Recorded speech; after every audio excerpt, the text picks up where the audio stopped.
ടെക്ഹാക്വർക്കിൻ്റെ പുതിയ വീഡിയോയിലേക്ക് സ്വാഗതം. അപ്പോൾ നമ്മൾ ഇന്ന് ചെയ്യാൻ വേണ്ടി പോകുന്ന പെർഗോളക്ക് ഗ്ലാസ് ഇടുന്ന ഒരു വീഡിയോ ആണ്. അതായത് നമ്മളെ റൂഫ് ടോപ്പിലുള്ള ഒരു പെർഗോളക്ക് അധിക സ്ഥലത്ത് ഇത് കണ്ടൻസ്ഡ് ആയിട്ടുള്ള എയർ വന്നിട്ട് ആ ഒരു വെള്ളം പോലെ തുള്ളി താഴോട്ടേക്ക് കുറ്റുന്ന ഒരു പ്രശ്നം ഉണ്ടാവുന്നുണ്ട്. അപ്പോൾ ആ ഒരു പ്രശ്നം ഒഴിവാക്കാൻ വേണ്ടി നമ്മളിൽ ചെറിയൊരു മെത്തേഡ് ഉപയോഗിക്കുന്നുണ്ട്. ആ ഒരു മെത്തേഡ് എങ്ങനെയാണ് ചെയ്തു തരുക എന്നുള്ളത് കാണാം. അപ്പോൾ നിങ്ങൾ എൻ്റെ ചാനൽ ആദ്യമായിട്ട് കാണുന്ന ഒന്ന് സബ്സ്ക്രൈബ് ചെയ്ത് നോക്കും. അപ്പോൾ താഴെ കാണുന്ന ബെൽ ബട്ടൺ ഓൾ എന്നുള്ളത് തന്നെ നമ്മൾ ചെയ്ത് നോക്കും. നമുക്ക് നേരെ വീട്ടിലേക്ക് പോകാം.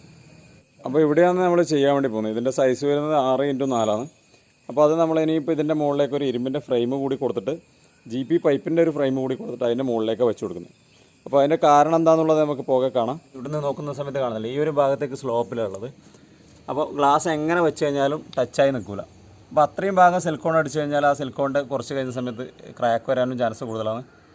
അപ്പോൾ അത് ഒഴിവാക്കാൻ വേണ്ടി നമ്മൾ സിലിക്കോൺ തിക്നെസ് കുറച്ചിട്ട് ചെയ്യേണ്ട ഒരു മെത്തേഡാണ് ചെയ്യാൻ വേണ്ടി പോകുന്നത്. അതിൻ്റെ കൂടെ തന്നെ ഈ കണ്ടൻസ്ഡ് ആയിട്ടുള്ള വെള്ളം ഒഴിവാക്കുകയും കൂടി വേണം. അപ്പോൾ ആ ഒരു രീതിയാണ് ചെയ്യാൻ വേണ്ടിയിട്ട് പോകുന്നത്. അപ്പോൾ നമുക്ക് ആ ഗ്ലാസ് പ്ലേസിൻ്റെ സ്ഥലം ലെവലില്ലാത്തതുകൊണ്ട് തന്നെ ഇങ്ങനെ ഒരു ഫ്രെയിം ഉണ്ടാക്കിയിട്ടുണ്ട് 2:1.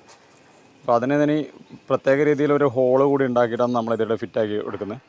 അപ്പോൾ അങ്ങനെയാണെങ്കിൽ മാത്രമേ നമുക്ക് ഈ ആവി അല്ലെങ്കിൽ കണ്ടൻസ്ഡ് ആയിട്ടുള്ള വെള്ളം ഒഴിവായി കിട്ടും.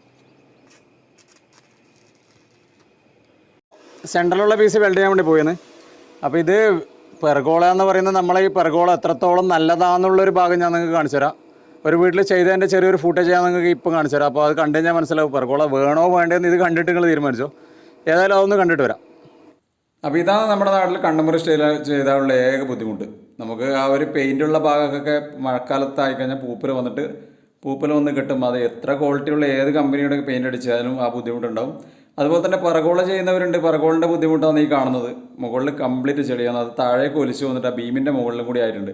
മുകളിലുള്ളത് നമുക്കൊരു കാർ വാഷറൊക്കെ വെച്ചിട്ട് കഴുകിയാൽ തന്നെ പോകും. പിന്നെ അടിഭാഗത്തേക്ക് വന്നത് ബീമിൻ്റെ മുകളിലുള്ളത് ഗ്ലാസ് എടുത്തിട്ട് തന്നെ ചെയ്യേണ്ടി വരും. അപ്പോൾ ഇതൊരു വലിയ ബുദ്ധിമുട്ട് തന്നെയാണ്. അപ്പോൾ ഇതും കൂടി മനസ്സിലാക്കിയിട്ട് മാത്രം നമ്മൾ പെർഗോള ചെയ്താൽ മതി കേട്ടോ. അപ്പോൾ ഇതാണ് നമ്മളെ കേരളത്തിൽ പെർഗോള ചെയ്താലുള്ള പ്രശ്നം. നമ്മളെ കേരളത്തിനെ സംബന്ധിച്ചിടത്തോളം മഴയും ഇത് മാറി മാറി വരുന്ന കാലാവസ്ഥ ആയതുകൊണ്ട് നമുക്ക് ഈ പെർഗോള എന്ന് പറയുന്ന സംഭവം അത്ര ഒരു എന്താ പറയുക യൂസ്ഫുള്ളായിട്ടുള്ളൊരു സംഭവമാണെന്ന് തോന്നുന്നില്ല. ഇത് ക്ലീൻ ചെയ്യാനുള്ള പിന്നെ ബുദ്ധിമുട്ടാണ്. നിങ്ങളിപ്പോൾ കണ്ടില്ല, ചെളി പിടിച്ചിട്ടും മണ്ണിങ്ങനെ കെട്ടിയിട്ടുള്ള ഒരു സംഭവം ഉള്ളത്. അപ്പോൾ ആ ഒരു ചെളിയെല്ലാം വൃത്തിയാക്കണമെങ്കിലും അതുപോലെ തന്നെ അതിൻ്റെ മെയിൻ്റെനൻസ് എല്ലാം ഭയങ്കര ബുദ്ധിമുട്ടുള്ള കാര്യം തന്നെയാണ്. പിന്നെ ഒരു ട്രെൻഡിങ്ങിനൊന്നിച്ച് പോകാമെന്നുള്ള നിലക്കാണ് എല്ലാവരും ചെയ്തു വരുന്നത്. അപ്പോൾ ഇത് കണ്ടു കഴിഞ്ഞപ്പോൾ നിങ്ങൾക്ക് മനസ്സിലായിട്ടുണ്ടാവും ഇത് വേണോ വേണ്ടെന്നുള്ളത്. അപ്പോൾ ഹോൾ അടിക്കാൻ വേണ്ടി പോയെന്ന്. അപ്പോൾ ആദ്യം ഹോൾ അടിക്കുന്നതാണ് ഈ ഭാഗം ഹോൾ അടിക്കുന്നത്. അപ്പോൾ ഇത് 332 ഇട്ടിട്ട് നമ്മൾ സ്റ്റാർട്ടിങ്ങിന് മാത്രം അടിക്കുന്നത്. അതിൻ്റെ മുകളിൽ 4 ഇഞ്ച് പിറ്റിട്ടിട്ട് അടിക്കണം. ഈ ഒരു അളവ് വരുന്നത് 40 ഇഞ്ചാണ്. അപ്പോൾ നമ്മൾ ഫ്രെയിം ഉണ്ടാക്കിയിരിക്കുന്നത് 41.5 ഇഞ്ചാണ്. അപ്പോൾ 1.5 ഇഞ്ച് അധികം വെച്ചിട്ടുണ്ട്. ആ 1.5 ഇഞ്ച് അധികം വരുന്ന ഭാഗത്താണ് ഈ ഭാഗത്ത് ഹോൾ അടിക്കേണ്ടത്. അത് ഈ ഭാഗത്ത് അടിച്ച് നേരെ ഓപ്പോസിറ്റ് അടിച്ചു കഴിഞ്ഞാൽ വാട്ടർ ഇത് നമ്മൾ ഈ അപ്പുറത്തെ ഭാഗത്താണെന്നുള്ള വെക്കുക. അതിൻ്റെ മുകളിൽ നിന്ന് ഒലിച്ച് വന്നിട്ട് ആ ഹോളിലേക്ക് കൂടി അകത്തേക്ക് വെള്ളം വരാൻ ചാൻസ് ഉണ്ട്. അതുകൊണ്ടാണ് നമ്മൾ ഈ താഴെ അടിച്ചു കൊടുക്കുന്നത്. അപ്പോൾ ഈ ഗ്യാസ് ഇതിലേക്ക് കൂടി കടന്നിട്ട് താഴോട്ടേക്ക് തന്നെ പോവുകയും ചെയ്യും. അപ്പോൾ പരമാവധി സൈഡിലാക്കിയിട്ട് ഹോൾ അടിക്കുന്നുണ്ട്.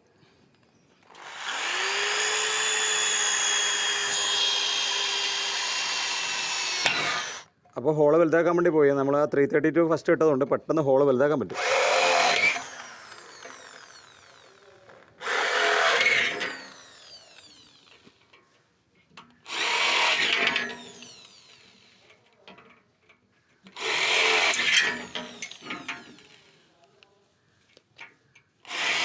അപ്പോൾ നമ്മൾ വർക്ക് ചെയ്തുകൊണ്ടിരിക്കാൻ നല്ല മഴ വന്നു. അതുകൊണ്ട് പെയിൻ്റ് അടിക്കാൻ വേണ്ടി നമ്മൾ അകത്തേക്ക് എടുത്ത് വെച്ചിട്ടുണ്ട്.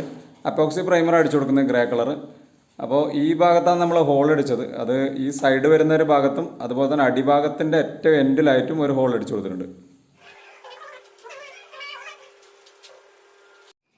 അപ്പോൾ ഇത് നമ്മൾ സെറ്റാക്കാൻ വേണ്ടി പോയത് നല്ല ഫിനിഷായി പെയിൻറ്റൊക്കെ അടിച്ചിട്ടുണ്ട്. ഈ ഹോള് കറക്റ്റ് പുറത്ത് വരുന്ന വിധത്തിൽ തന്നെ സെറ്റാക്കുക.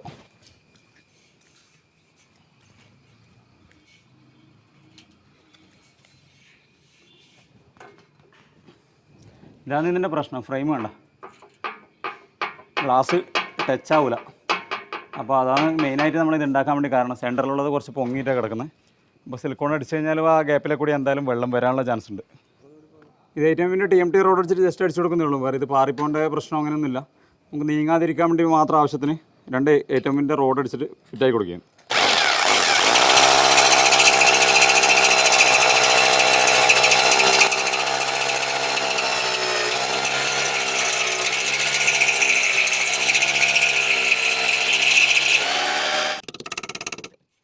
ഡ്രില്ലടിച്ച ഭാഗത്തുള്ള പൊടികളൊന്നും തട്ടി കളയുന്നുണ്ട്. പിന്നീട് ഇത് ക്ലീൻ ചെയ്യാൻ കുറച്ച് ബുദ്ധിമുട്ടുള്ള കാര്യമാണ്. അതുകൊണ്ട് ആദ്യം തന്നെ ചെയ്ത് നോക്കുക. ഇപ്പോൾ 2 ടൈലിൻ്റെ പീസൊന്ന് അടിമറിച്ചിട്ട് വെച്ച് കൊടുക്കുന്നുണ്ട്. താഴത്തെ ടൈലിലേക്ക് കുറ്റിയിട്ട് അവിടെ ഒരു സ്പാർക്കിൻ്റെ ഒരു ഡോട്ട് വരുന്നത് അത് ഒഴിവാക്കാൻ വേണ്ടി പറ്റും. അല്ലെങ്കിൽ കാർഡ്ബോർഡ് വെച്ച് കൊടുത്താലും മതി കേട്ടോ. ഇപ്പോൾ ഇവിടെ മുകളിൽ തന്നെ ടൈലുള്ളതുകൊണ്ട് അങ്ങനെ വെച്ചതാണ്.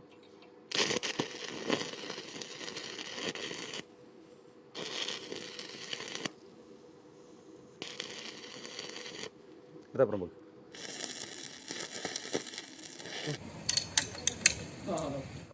ഈ അകത്തുള്ളത് ഇപ്പം തന്നെ സിലിക്കോൺ അടിച്ചു പോകണം. ഗ്ലാസ് ഇട്ട് കഴിഞ്ഞാൽ പിന്നെ ഇടാൻ വേണ്ടി ബുദ്ധിമുട്ടായിരിക്കും. സൈഡിൽ ഇടലും കുറച്ച് റിസ്ക്കാണ്.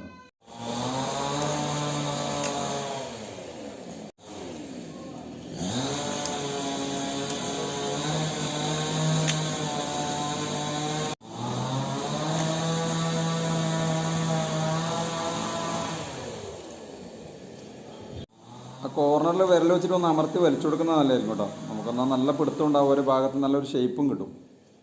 കാർഡ്ബോർഡ് പീസ് ഒന്ന് വെച്ച് കൊടുക്കുന്നത് നമ്മളിത് ഗ്ലാസ് ഇട്ടതിന് ശേഷം പൊക്കിയിട്ട് വലിച്ചെടുക്കുകയാണ്.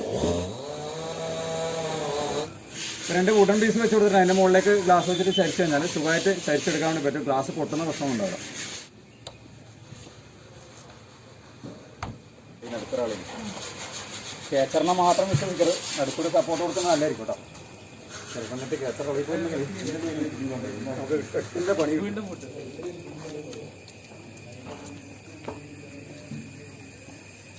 മൂലക്കൊന്ന് സപ്പോർട്ട് ചെയ്യണം. ഇവിടുന്ന് ഗ്ലാസ് ഇൻസ്റ്റാൾ ചെയ്യാൻ വേണ്ടി പോയിരുന്നു. ആ പൊസിഷനിലേക്ക് വെച്ചിട്ട് കേച്ചർ മുക്കിയിട്ടും ഈ കാർഡ്ബോർഡ് നിർത്തി മാറ്റാം. എന്നിട്ട് സൈഡിലാണ് സിലിക്കോൺ അടിച്ചു കൊടുക്കുന്നത്. ഇതിൻ്റെ മുകളിൽ അടിച്ച് കഴിഞ്ഞാൽ കാണാൻ വൃത്തികേടാണ്. അതുപോലെ തന്നെ നമുക്കിതിപ്പോൾ ഗ്ലാസ് മാറ്റണമെങ്കിൽ നൈഫ് എടുത്തിട്ട് ഇവിടെ നിന്ന് 4 വര വരഞ്ഞ് കഴിഞ്ഞാൽ ഗ്ലാസ് ഈസി ആയിട്ട് മാറ്റാൻ വേണ്ടി പറ്റും. ക്ലീൻ ചെയ്യേണ്ട ആവശ്യത്തിനോ വരുന്നെങ്കിൽ ഒരു ആവശ്യം വന്നിട്ടുണ്ടെങ്കിൽ ഇതിൻ്റെ മുകളിൽ അടിച്ച് കഴിഞ്ഞാൽ നൈഫ് അകത്തേക്ക് പോകാൻ വേണ്ടി കുറച്ച് ബുദ്ധിമുട്ടായിരിക്കും.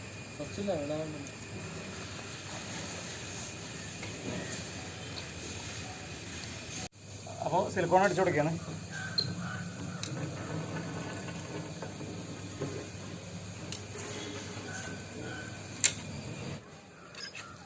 സിലിക്കോൺ അടിച്ചിട്ടൊന്ന് കൈ വെച്ചിട്ടൊന്ന് വലിച്ചു കൊടുക്കുന്നതല്ലേ കേട്ടോ. അപ്പോൾ ഇതാണ് നമ്മൾ ആ വെന്റിലേഷൻ കൊടുത്ത ഒരു ഭാഗം. അപ്പോൾ ഇതിൻ്റെ താഴത്തേക്കും വെന്റിലേഷൻ കൊടുത്തിട്ടുണ്ട്. അപ്പോൾ ഇത്രയേ ഉള്ളൂ. ഇനിയിപ്പോൾ കുറച്ച് സിലിക്കോൺ അടിക്കുന്ന കാര്യമുള്ളത്. പിന്നെ അപ്പുറത്തൊന്നും കൂടി ഇൻസ്റ്റാൾ ചെയ്യാണ്ട്. അപ്പോൾ ഇത് 2 കാരണം കൊണ്ടാണ് നമ്മൾ ഈ GIൻ്റെ ഫ്രെയിം ചെയ്തത്. ഒന്നാമത്തെ നമ്മൾ ഈ ഭാഗം ലെവലല്ല. രണ്ടാമത്തെ ഭാഗം എന്ന് പറഞ്ഞു കഴിഞ്ഞാൽ നമ്മൾ ഈ വെന്റിലേഷൻ കിട്ടണം. ഇതിൻ്റെ അകത്തുള്ള ആ ഒരു ആവിയായിട്ട് വരുന്ന ഒരു ഭാഗം പോകണം. അതുകൊണ്ടാണ് നമ്മൾ ഇങ്ങനെ ചെയ്തത്. ഹോളൊക്കെ അടിച്ചിട്ട് ചെയ്ത്. അപ്പോൾ ഇത്രയേ ഉള്ളൂ കാണിക്കാൻ വേണ്ടി ഈ വീഡിയോ അവസാനിപ്പിക്കുന്നത്. Thanks for watching. Signing out.